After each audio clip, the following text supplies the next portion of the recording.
Hello दोस्तों, welcome to PW only IAS. देखिए, हम पिछले कुछ दिनों के अंदर जो इंपॉर्टेंट सीसेट के कुछ टॉपिक्स थे उनको डिस्कस कर रहे हैं। अब उसी पर्टिकुलर सीरीज में ना एक इंपॉर्टेंट टॉपिक है रिगार्डिंग एवरेज। अब सर, एवरेज को क्यों डिस्कस करना है? देखो, आप चाहे 2022 का पेपर देख लो, 21 का देख लो, 20 का देख लो या उसके पुराने देख लो, हर साल मिनिमम एक और किसी साल दो या तीन क्वेश्चन भी देखने को मिले हैं। और ये जो क्वेश्चंस होते हैं ना, बहुत ही इजी क्वेश्चंस होते हैं। एंड अगर आपने इसके कॉन्सेप्ट को एक बार अच्छे से समझ लिया तो जैसा मर्जी फिर क्वेश्चन एग्जाम में आ जाए, आप पक्का उसको ठीक ही करोगे। ठीक है, तो चार क्वेश्चन आज देखेंगे। At the end of the video आप सभी मुझे ये भी बताओगे कि आपके कितने ठीक हुए, कितने गलत हुए। राइट? तो देखो, एवरेज के अंदर ना एक बहुत ही सिंपल सा फॉर्मूला है। फॉर्मूला क्या है? Total sum of the numbers divide by number of items in the set. Sir, ऐसे तो समझ नहीं आ रहा, कोई बात नहीं, हम एक एग्जांपल ले लेते हैं। देखो, आजकल आईपीएल चल रहा है, आप लोग देख भी रहे होंगे। ठीक है ना? तो मान के चलते हैं कि कोई प्लेयर है, जैसे मान लो विराट कोहली को देख लो। तो मान लो इन्होंने 4 मैच खेले, उसमें स्कोर था इनका 46, 42, 58 और 74। तो अगर मैं आपसे पूछता हूं कि इनका एवरेज क्या रहा, तो कैसे करेंगे? सिंपली क्या करना है, हमने इन चारों को ऐड कर देना है। तो ऐड करो, 46 प्लस 42 प्लस 58 प्लस 74, ये क्या बन गया? इनका सम। टोटल कितने इनिंग्स थी? 4 इनिंग है ना टोटल, तो 4 से डिवाइड कर देंगे। यही जो सम डिवाइड बाय 4 आएगा ना, इसी को बोलते हैं एवरेज। तो एवरेज का फॉर्मूला क्या बना? Total sum of all the numbers divide by number of items in the set. बस सिंपली इतना कर लिया एंड कहीं ना कहीं आपका ये क्वेश्चन हो जाएगा। आई बात समझ में? ठीक है, जैसे फॉर एग्जांपल 2022 में इस क्वेश्चन को देखो, तो इस तरह से मल्टीपल क्वेश्चन हमें यहाँ पे देखने को मिल जाते हैं। तो ये सारे क्वेश्चन आज के हम लेक्चर में कवर करने की कोशिश करेंगे। इससे पहले कि हम ये लेक्चर्स को आगे कंटिन्यू करें, आप में से जो स्टूडेंट 2024-25 के लिए तैयारी कर रहे हैं, उनके लिए एक बहुत ही इंपॉर्टेंट इन्फॉर्मेशन है। हमारी टीम की तरफ से लॉन्च किया गया है फाउंडेशन कोर्स।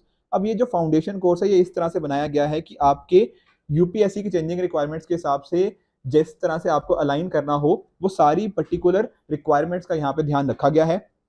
यहाँ पे नोटिस कीजिए, आपकी जीएस क्लासेस के अलावा आपका ऑप्शनल ऑनलाइन, साथ ही साथ 24/7 लाइब्रेरी, एंड साथ में बहुत सारे इंपॉर्टेंट फीचर्स इसके अंदर इंक्लूडेड करे गए हैं, जो आपको आपका एग्जाम क्लियर करने के अंदर एंड साथ ही साथ आपकी जो ड्रीम सर्विस है वहां तक पहुंचाने के अंदर आपको बहुत ज्यादा हेल्प करने वाले हैं। अगर आपके कोई भी डाउट्स हैं तो आप हमें डेफिनेटली इस नंबर पे कांटेक्ट कर सकते हो। नीचे मैंने एक फॉर्म भी फ्लोट किया है, ठीक है, तो आप उस फॉर्म को भी फिल कीजिए एंड जो भी आपके कहीं ना कहीं इश्यूज होंगे वो हमारी टीम डेफिनेटली आपके साथ रिजॉल्व कर देगी। अब चलिए स्टार्ट करते हैं हमारे पहले क्वेश्चन से। ठीक है, आपको क्या करना है, ट्राई करो वीडियो पॉज करने की एंड सॉल्व करो अपने एंड पे। तो देखो, ये 2022 में क्वेश्चन पूछा गया, अभी जस्ट लास्ट ईयर की बात है। तो क्या कह रहा है पहले statement? Average weight of A B C is 40 kg। कहने का मीनिंग क्या? एवरेज का हमें फॉर्मूला बताएं। एवरेज क्या होता है? सम डिवाइड बाय नंबर। तो देखो, ए बी सी का एवरेज वेट कितना है? 40, तो बस फुट कर दो। एवरेज हो गया 40। सम क्या होगा? A plus B plus C. Number कितने हैं टोटल? 3 डिजिट्स है ना, 3 नंबर्स हैं, ए और बी और सी, तो डिवाइड बाय 3। तो ए प्लस बी प्लस सी की वैल्यू क्या आ जाएगी? क्रॉस मल्टीप्लाई कर दो, 40 इंटू 3, ये बन गया 120। तो भैया पहली स्टेटमेंट तो हमारे पास आ गई, A plus B plus C is equal to 120। ठीक है सर, ये बात तो हम समझ गए। अब उसके आगे क्या लिखा है? उसके आगे लिखा है बी डी ई की एवरेज क्या है? 42। तो इसको भी एक बार लिख लो। 42 क्या बना? B plus D plus E by 3। ठीक है, average is equal to sum by number. तो B plus D plus E की वैल्यू क्या बनी? 42 इंटू 3 क्रॉस मल्टीप्लाई, ये बन गया आपका 126। तो आपके पास ना दो इक्वेशंस आ गई, पहली इक्वेशन ये और दूसरी इक्वेशन ये। ठीक है, अब आगे देखो हमसे क्या पूछ रहा है, क्वेश्चन में क्या पूछा गया है? क्वेश्चन में पूछा गया है कि A B C D E F 6 के 6 आइटम्स का क्या एवरेज होगा, और साथ में उसने हमें यह भी बता दिया कि जो बी का वेट है वही एफ का वेट है। यानी कहने का मीनिंग क्या? B is equal to F भी उसने हमने बता रखा है। तो हमें ढूंढना क्या है? A B C D E F का एवरेज वेट। तो एवरेज क्या होगा? एवरेज तो हम निकालेंगे। सम क्या होगा? सम होगा A plus B plus C plus D plus E plus F. और नीचे क्या है? नीचे बाय 6 आएगा ना, अभी 6 नंबर्स है यहाँ पे। ठीक है, अब यहाँ पे नोटिस करो, हमारे पास ए प्लस बी प्लस सी की वैल्यू तो पता है, तो यहाँ पर मैं क्या नोट कर दूंगा? A plus B plus C की वैल्यू। पर मुझे चाहिए वैल्यू किसकी? D plus E plus F की। अब नोटिस करो, मेरे पास वैल्यू किसकी है? D plus E plus B की वैल्यू है। अगर यहाँ पे एफ हो जाए तो कहीं ना कहीं मेरे पास वैल्यू आ जाएगी, बिल्कुल आ जाएगी। और ये देखो, ये तो मुझे गिवन भी है ऑलरेडी, ये स्टेटमेंट में तो गिवन है, F is equal to B.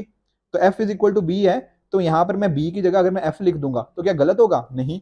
तो D plus E plus F की वैल्यू भी मेरे पास पता है, दैट इज 126। तो क्या करूंगा?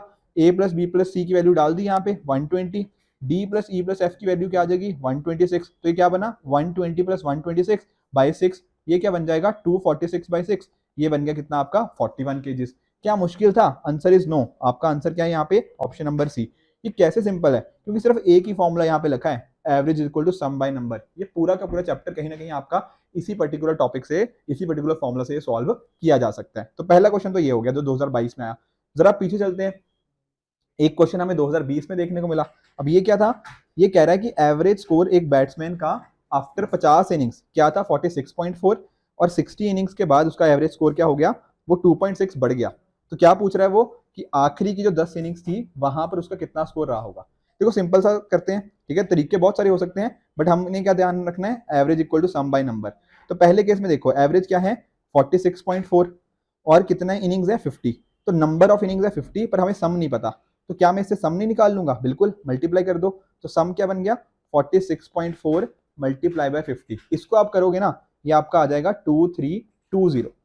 ठीक है, ये 50 इनिंग्स के बाद आपका सम आया है। फिर वो क्या कह रहे हैं कि जब 60 इनिंग्स हो जाती हैं तो उसका एवरेज बढ़ गया 2.6। देखो पहले एवरेज क्या था 46.4, अब वो 2.6 बढ़ गया है, तो अभी नया एवरेज क्या हो जाएगा 46.4 प्लस 2.6, ये बन गया कितना 49। कहने का मीनिंग क्या, 60 इनिंग्स के बाद आपकी एवरेज है 49। तो बस यही पर्टिकुलर फॉर्मूला लो, इसमें डाल दो, एवरेज का डाल दिया आपने 49, सम हमें निकालना है, और नंबर कितना है, अभी 60 इनिंग हो चुकी ना, तो नीचे नंबर आ जाएगा 60। तो यहाँ पर सम आफ्टर 60 क्या हो जाएगा 49 इंटू 60, ये कितना बन गया आपका 2940। देखो अब पहली क्वेश्चन क्या कह रही है, 50 इनिंग्स के बाद सम है 2320, 60 इनिंग्स के बाद है 2940। तो जो बीच में 10 इनिंग्स होंगी उनका मैं सम निकाल सकता हूँ, बिल्कुल। कैसे, इसमें से इसको माइनस कर दो, 60 में से 50 का माइनस कर दोगे तो आखिरी की 10 इनिंग्स का स्कोर मिल जाएगा, बिल्कुल मिल जाएगा। तो जैसे ही आप 2940 में से 2320 को माइनस करोगे, ये क्या बनेगा आपका, ये बनेगा आपका 620, सब्ट्रैक्ट करना है। तो कहने का मीनिंग क्या हुआ, 620 स्कोर बनाए हैं आखिरी 10 इनिंग्स में। तो क्या इसका एवरेज नहीं निकाल सकते, एवरेज क्या होता है सम बाय नंबर। ठीक है, सम कितना है 620, नंबर कितना है 10, तो आपका आंसर क्या बना 62। आंसर क्या आ गया यहाँ पे, option number C 62 is the correct answer. काफी इजी क्वेश्चन था, एक ही फॉर्मूला लग रहा है, मल्टीपल टाइम्स लगाया एंड कहीं ना कहीं हम अपने आंसर तक पहुंच गए। चलते हैं तीसरे क्वेश्चन की तरफ। देखो इस तरह के क्वेश्चन में ना कई बार स्टूडेंट्स को कंफ्यूजन हो जाती है, पर समझने की कोशिश करते हैं। ये 2020 में हमसे पूछा और इसके जैसा ही क्वेश्चन 2021 में भी आया, पर यहाँ पे देखो 2020 में वो क्या कह रहा है, in a class there are 3 groups. कहने का मीनिंग क्या, एक क्लास है यहाँ पे, इसमें 3 ग्रुप्स हैं। कौन कौन से ग्रुप्स हैं सर, इसमें आ जाएंगे आपका group A, group B, group C. ठीक है, अब वो क्या कह रहे हैं, एक स्टूडेंट ग्रुप ए से हमने निकाला, ठीक है, एक स्टूडेंट हमने ग्रुप ए से निकाला, और साथ ही साथ 2 स्टूडेंट ग्रुप बी से निकाले, ठीक है, और ये ग्रुप सी में शिफ्ट कर दिए। कहने का मतलब ए से निकाल के हमने एक बंदा सी में डाल दिया, और बी से 2 स्टूडेंट्स को निकाल के हमने सी में डाल दिया। तो वो पूछ रहा है कि average weight of the class change हो में क्या चेंज आएगा, ये पूछ रहा है। अब नोटिस करो, क्लास के अंदर पहले भी यही लोग थे, अभी भी यही लोग हैं। हुआ क्या है ना, देखो यहाँ पे बस अंदर में चेंज हुआ है, समझ रहे हो कि ये इस क्लास को ना एक रूम की तरह मानो। इस रूम के अंदर क्या हुआ है, कुछ लोग एक ग्रुप से बस दूसरे ग्रुप में चले गए, दूसरे ग्रुप वाले तीसरे में चले गए, यही तो हुआ है। पर क्या क्लास की जो इंटरनल चीजें थी उसमें बदलाव आया, नहीं, क्योंकि देखो क्लास में पहले जितने लोग थे अभी भी उतने ही लोग हैं, और उनका जो वेट है वो भी उतना ही है। ठीक है, बस सिंपली एक ग्रुप से दूसरे ग्रुप में चले गए। तो जब ना वेट चेंज हुआ ना नंबर चेंज हुआ, क्योंकि वेट पूरी क्लास का अभी भी उतना ही है, टोटल नंबर भी उतना ही है, ना वेट चेंज हो रहा है ना नंबर चेंज हो रहा है, तो क्या उसकी एवरेज में चेंज आएगा, द आंसर इज नो। तो यहाँ पर इसका आंसर क्या बनेगा, इट रिमेन्स द सेम। जो भी हुआ है ना क्लास के अंदर ही हुआ है, कोई बाहर से थोड़ी आया है, ना कोई बाहर गया है बंदा। ठीक है, तो वेट यहाँ पे सेम ही रहेगा, नंबर भी सेम ही रहेगा, तो आपकी एवरेज भी यहाँ पे सेम ही रहेगी। बहुत ही लॉजिकल क्वेश्चन था, अगर सिंपली इस बात को समझ जाते तो बड़े आराम से आपके प्लस 2.5 मार्क्स यहाँ पे बन जाते। अब एक क्वेश्चन और देखो, ये देखो 2020 में एक क्वेश्चन पूछा गया, और इसी तरह का एक क्वेश्चन हमें 2021 में भी देखने को मिलता है। थोड़ा सा एक लेवल बस ऊपर कर दिया इसको, बाकी और मुश्किल नहीं था। अब यहाँ पे पढ़ो थोड़ा, पहले क्वेश्चन से कई बार स्टूडेंट डर जाते हैं क्योंकि लंबा क्वेश्चन है ना। पर यहाँ देखो क्या कह रहा है, 2 क्लासेस हैं, क्लास ए और क्लास बी, और उनका क्या है, ठीक है ना, यहाँ पे क्लास ए में 25 स्टूडेंट्स हैं, क्लास बी में 30 स्टूडेंट्स हैं। ठीक है, क्लास ए का हाईएस्ट स्कोर है 21, लोएस्ट स्कोर है 17। क्लास बी का क्या है, हाईएस्ट स्कोर 30, लोएस्ट स्कोर है 22। अब वो क्या कह रहा है, 4 लोगों को शिफ्ट किया गया क्लास ए से क्लास बी। जरा यहाँ पे बना लेते हैं, मान लो ये है क्लास ए और ये है क्लास बी। ठीक है, हमें क्या दिया था उसने कि क्लास ए में हाईएस्ट है 21 और मिनिमम है 17। बी में क्या था, बी में था स्कोर यही 22 से लेकर 30।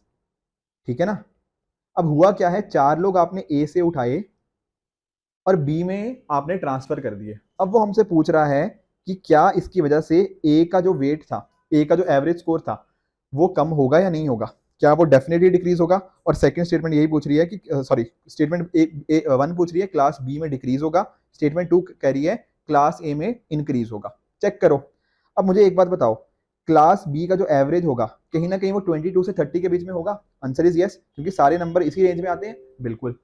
अब अगर कोई पर्सन आपने मान लो 17 टू 21 के बीच में कोई भी नंबर आपने यहां से उठा के इधर डाल दिया, तो उसकी वजह से हुआ क्या, मान लो अगर आपने 21 भी डाल दिया इसका मैक्सिमम नंबर, तब भी वो 22 से तो छोटा ही है।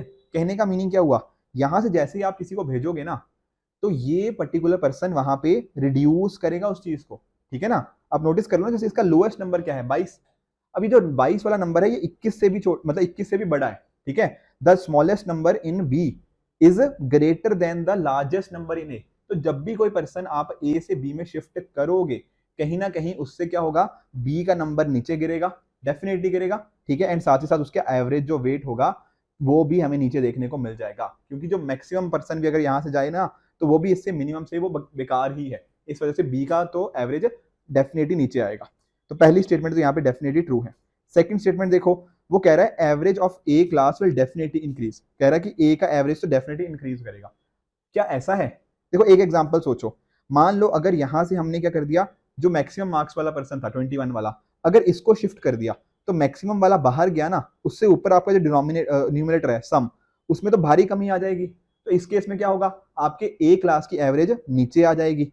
पर अगर आपने 17 वाले को मान लो जो मिनिमम वाला है उसको बाहर निकाला, तो उससे क्या होगा, आपका सम नीचे आएगा पर एवरेज तो ऊपर बढ़ जाएगी ना। क्योंकि देखो ना, वो मिनिमम वाले को आप निकाल रहे हो, आप अपनी क्लास के सबसे कमजोर इंसान को अपने से बाहर निकाल रहे हो, वो तो आपके लिए अच्छा है।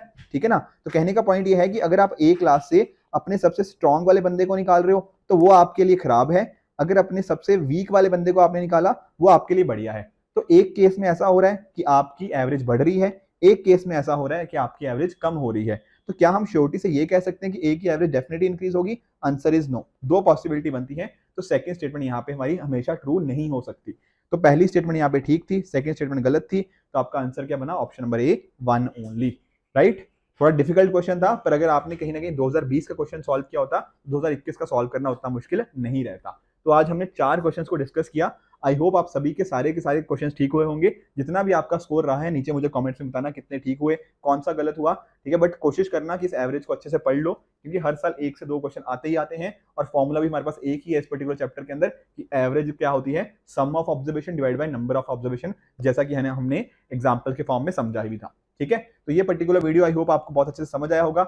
इसके अलावा भी जैसे कैलेंडर, क्लॉक्स, ठीक है, सीक्वेंस एंड सीरीज, इस तरह से मल्टीपल हमने और भी चैप्टर्स यहाँ पे सीसेट के थ्रू कवर हमने कर रखे हैं, और आने वाले लेक्चर्स के अंदर और भी कवर करते रहेंगे। तो मेक श्योर कि आप उन पर्टिकुलर लेक्चर्स को भी फॉलो कीजिए। साथ में आप प्रीलिम बूस्टर्स को भी देख सकते हो, जो कि आपके आने वाले प्रीलिम्स के अंदर आपको बहुत हेल्प करने वाले हैं। ठीक है फ्रेंड्स। तो this is it for this video. इसी तरह से आप भी अपने एंड पे हार्ड वर्क करते रहिए। Goodbye and good luck.